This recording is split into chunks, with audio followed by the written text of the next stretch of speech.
Well, we all know that old Game Master saying, one shot, one kill. Wait, what's that? That's not actually a Game Master saying? Ooh. Sorry guys, I gotta go call my lawyer real quick. Let's talk about the basic types of campaign and how they fit into your schedule on today's episode of The Local Disaster Tour Guide.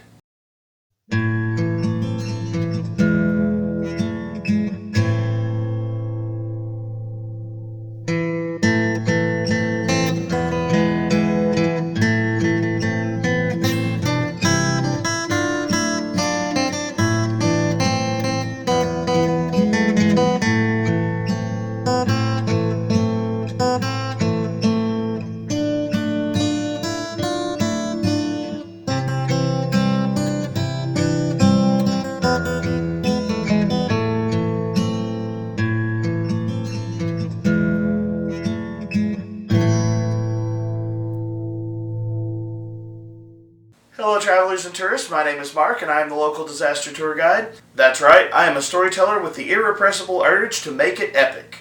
By which I mean, I'm definitely spending the next 3 years obsessing over this campaign. I don't have a life. Welcome to a journey through the fantastic world of TTRPGs like Pathfinder and Starfinder. Today we are continuing our conversation on campaign structure by taking a look at 4 types of campaign structures that you might choose to use as a storyteller. Now, this series is intended for storytellers of every skill level from beginner to advanced, and even if Pathfinder 2nd Edition is not your preferred game, I still invite you to be part of the conversation because studying a variety of games often lets us bring back new ideas to our preferred game. So regardless of what you play or how long you've been playing it, I invite you to be part of the conversation. Recently, we started a new conversation on this series where we're taking a look at campaign structure. How do storytellers write and organize their story?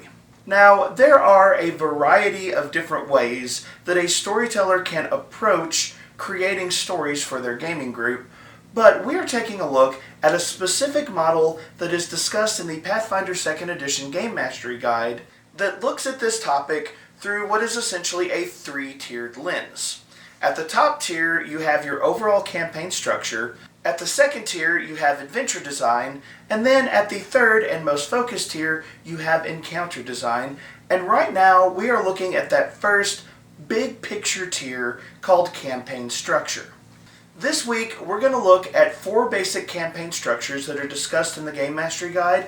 And next week, we're going to look at different ways that you can thematically tie campaigns together when creating your big picture overview of the story you plan to tell. If you're interested in reading up on this topic, you can check out Paizo's writings on page 36 of the Game Mastery Guide. And of course, as always, I invite everyone watching this to jump into the comment section and lend your thoughts, your perspective, and your ideas to the conversation.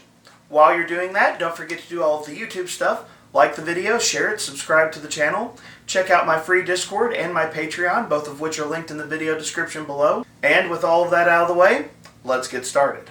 So today we're going to be taking a look at 4 different campaign structures that are discussed by Paizo in the Game Mastery Guide, and I'm going to offer some of my insights and thoughts on these different campaign structures.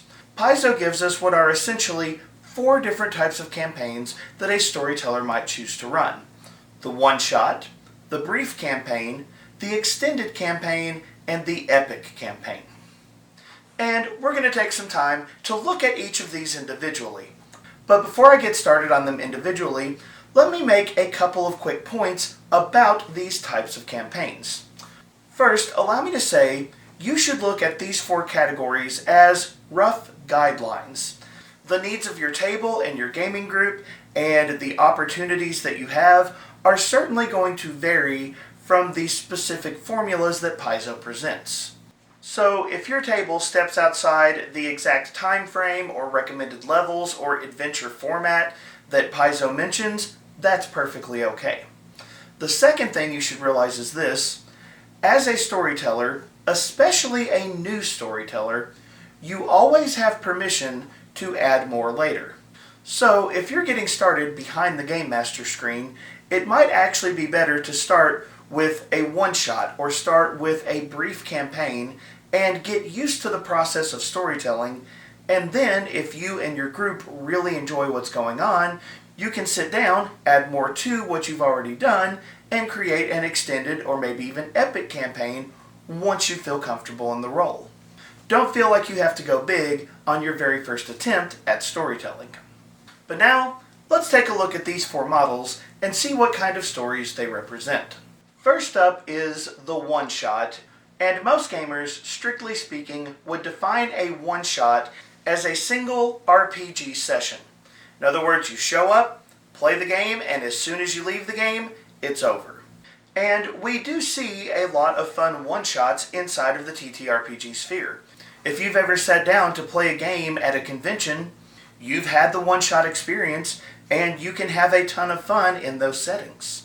However, it is worth noting that there may be occasions where you run 2 sessions, or maybe even 3 sessions, that are all one small self-contained adventure that do not extend to what you would call a true campaign, but that are beyond just that single session that most people associate with the term one-shot. For a good example of this, recently Critical Role did a 4-part miniseries called EXU Calamity. It was 4 sessions overall, but those 4 sessions covered, if I remember correctly, less than an actual day inside of the game world, making that actual story basically a one-shot, even though it played out over 4 parts. Now, oftentimes, one-shots have a little bit of a negative reputation because as gamers, we just want to play more. We want to have those longer stories, those longer games, and sometimes it feels a little bit disappointing to think, oh, I'm only going to have this game for so short a period of time. And that's why I think if you're going to do a one-shot, it is very important to put yourself in the right mental space so that you get the most out of that one-shot. And I do think there are several things that one-shots offer storytellers and gaming groups that are worth acknowledging. One of them is a one-shot is a fantastic introductory tool for a particular TTRPG. Let's say that your group is interested in trying Pathfinder 2nd Edition. You've heard about the game, but you've never played it before. Well, rather than committing to an entire campaign, you can agree to play a one-shot or maybe a small series of one-shots to test out different aspects of the game, see if your table likes the game, and then, if you enjoy it, commit to a more serious campaign. The one-shot format makes for an ideal test format, especially if you have that mentality about the story that you're telling. And even if you're stepping outside of the testing a game premise, the one-shot format does offer some unique storytelling benefits. One of those is one-shots naturally have a lot of tension built into them. Since it is a one-shot game and the outcome of the game is in so brief a window of time, there's often a lot of tension just naturally in that story. One-shots tend to dive right into the action, danger is present, it's here, go. And that tense narrative can make one-shot games extremely engaging. I used to have a friend who would run a one-shot Call of Cthulhu game every year at New Year's, and I have some fantastic memories from my friend's games. Even though the characters from that game were a bit disposable, the tension in just this one-shot mystery was so wonderful that you got invested, and you got invested quickly. Because of that, one-shot games can be fantastic for very focused dungeon runs. They can work well for mystery and intrigue and horror-style stories. Anything that benefits from ratcheting up the tension, a one-shot session could be a fantastic way to portray that particular tale. Also, another unique benefit of the one-shot is because the game is so short, you've got a little more permission to play around with the character level of your PCs. Sure, you can run a first level one-shot, and for an introductory game that's great, but you can also allow your group to roll up 10th level characters and send them straight into a haunted mansion. Sure, they might not know their characters super well, but it's not like the characters in a scary movie are known for making the right decision at every turn anyways. One-shots offer a lot of flexibility for the types of characters you can use and can allow your group to actually test out different tiers of play inside of a gaming system. But let's go ahead and step it up a notch and talk about the brief campaign, or what I'm going to call the back when I was in college campaign. Brief campaigns are stories that are going to play out over a relatively short period of time relative to your gaming group. The examples given in the Gamemastery guide state that brief campaigns can last anywhere from about 2 months to about 6 months, or as I like to say, 1 or 2 college semesters. This is a type of game I used to play a lot. School is in session, my friends are here, here's the story we're going to do this semester. You don't have the time to commit to a full 1 to 20 level campaign, but you do have the time to get in a pretty good story for you and your friends. The brief campaign does have a lot of benefits that are similar to the one-shot. Since it is a shorter campaign, it allows you to test out gaming systems, maybe try out different games or different types of stories that appeal to your group. You can get a lot of different types of gaming in a small window of time. And like the one-shot, it also allows for a little bit more variety in the types of stories that you can try out with your friends. Maybe your group doesn't want to dedicate a full 1 to 20 level pirate campaign, but running a brief pirate campaign for a few months could be something that you and your friends really enjoy. Paizo offers a couple of recommendations if you're constructing a brief campaign, and this is the first type of campaign where we really see that 3-tiered system coming into effect, because the brief campaign will typically have 2 adventures that your players are going to get to work through. And in the Gamemastery guide, they offer the example of an extended dungeon run adventure followed by a high fantasy adventure of some kind. But for me personally, when I think about brief campaigns, I like to think about the adventures or story arcs in those campaigns in the following way: a setup adventure and a payoff adventure. It's a very natural division of the story that you can easily use inside of that narrow time frame that you and your friends have. The first half of the adventure is essentially setting up the stakes and maybe giving your player characters the power or opportunity that they need to strike back against the villain, and then the second half of the adventure would be striking back against the villain. Setup, payoff. And obviously there's several different ways you can use that formula, but for a brief campaign, you probably only have 2, maybe 3 at the most actual story arcs to work with, so it makes the narrative structure pretty simple to lay out. Paizo here recommends that the brief campaign run from about level 1 to level 5, though like the one-shot, I do feel that this is a campaign where you can play around with the levels a little bit. I wouldn't go over level 10 for a brief campaign unless you just have a very experienced group who knows the system well. But for a brief campaign, I feel like you can play around with the levels a little bit without really throwing off the experience. The next tier of campaign structures is what Paizo terms the extended campaign, and basically you can think of the extended campaign as something that's probably going to run for a year, maybe a little bit more. Essentially, this is a game where you and your friends know that you're going to have some time to devote to a pretty consistent story. Now structurally, Paizo recommends that you start at level 1 and plan on the game running to about level 11 to 13, and they recommend having somewhere in the neighborhood of about 5 adventures or major story arcs that your players get to deal with. And allow me to say that this is the first type of campaign where, especially for Pathfinder 2nd Edition, I think it is very smart to definitely start at first level, or at the very least, low level. Because of the extended nature of the campaign, because players are going to be exploring these characters for a period of time, you want to devote at least some of that time to allowing your players to learn their characters and really get into their characters. And oftentimes, playing a character at low levels helps you to understand that character a lot better. Since the story is more involved, since your players are going to be using the character, hopefully for longer, extended campaigns represent a case where I think starting at first level or at least low levels is very advisable. Now let's talk about the adventures or story arcs and the recommendation that Paizo gives there. Paizo notes that for an extended campaign, you're probably looking at about 5 adventures overall. And if you're looking at a year-long campaign, these 5 adventures, these 5 story arcs, are probably a pretty significant investment of time in and of themselves. If you took a year-long campaign and divide it into 5 equal chunks, you're talking about 5 different story arcs that are each themselves lasting a little over 2 months. So what I'm saying here is the extended campaign is where you as a game master really get a chance to open up what you can include inside of your campaign.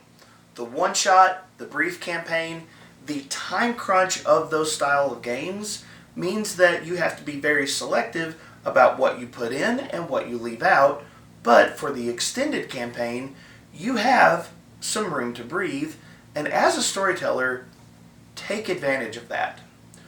When you're ready to run your first extended game, give yourself some room to open up and see what else you might add to the story that might not normally be in those more aggressively timed games. And if I haven't spelled it out enough yet, allow me to say this: extended campaigns are a really good opportunity to add the side quest into your story. Maybe you have this big story you really want to do, but you also have this small story over here that you think would be fun that's not quite a perfect fit.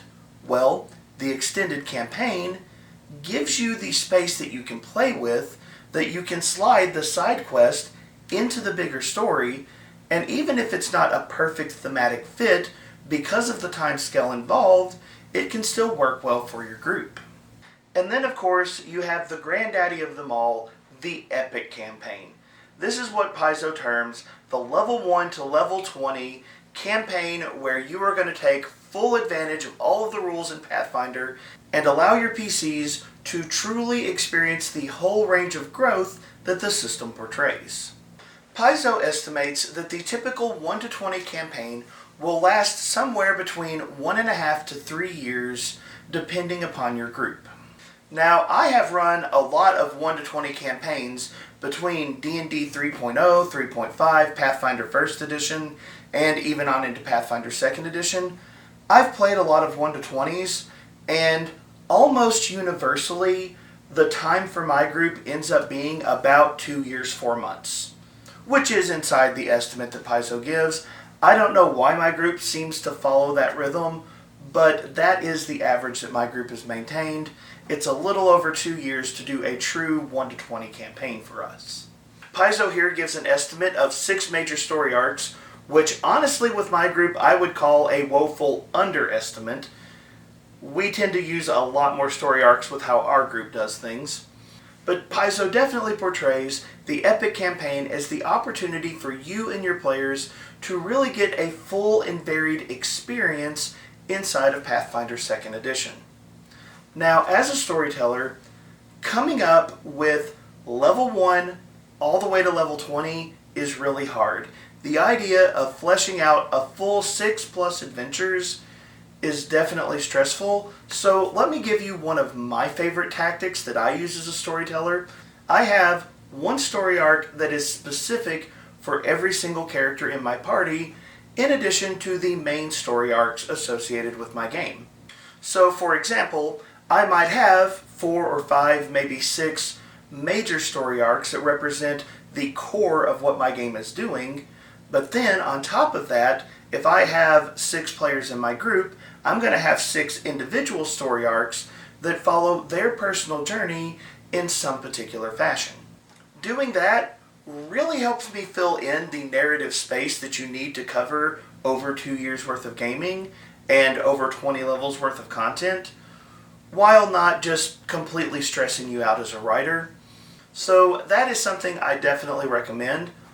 Also, allow me to say, if you're going to run a truly epic campaign, level 1 to level 20, this is definitely a campaign where you want to think about how can I do variation inside of the campaign. 20 levels of the same content over and over and over again is going to get boring, so you want to find ways to vary what is happening.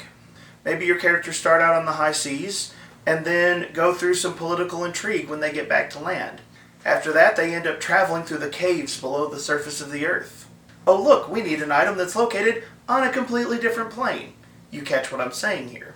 For epic level games, varying the locations and the style of the game while keeping true to your theme is going to be important to maintaining player interest and investment in the overall story. But in the end, those are 4 basic campaign structures that you can use as kind of a starting point for figuring out what's going to work well for you and your group. From the simple one-shot, to the brief campaign, to an extended campaign, to the truly epic all the way to level 20 campaign, you have a variety of options, and as a storyteller, one of the most important things to do is talk to your group and see what works for you. Figure out what you're interested in, figure out what your group is interested in, and pick the time frame that is going to be the best fit to the needs and circumstances of your group. Once you have an idea of the structure you're working with, then you can go about the important work of putting in the big ideas, the themes, and writing out the major story arcs, and figuring out the pieces that are going to fit inside the puzzle that is ultimately the story that you are creating. But those are just my thoughts on the matter, so let me turn the conversation over to you. What do you think about these particular campaign structures that Paizo has given us, and do you think that there are other campaign structures that are worth discussing?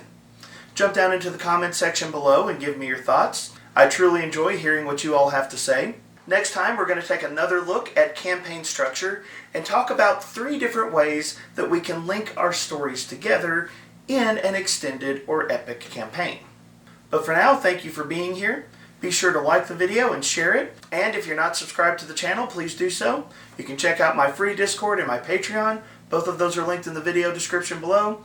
Thank you for being here. Thank you for being part of the conversation, and have a wonderful day.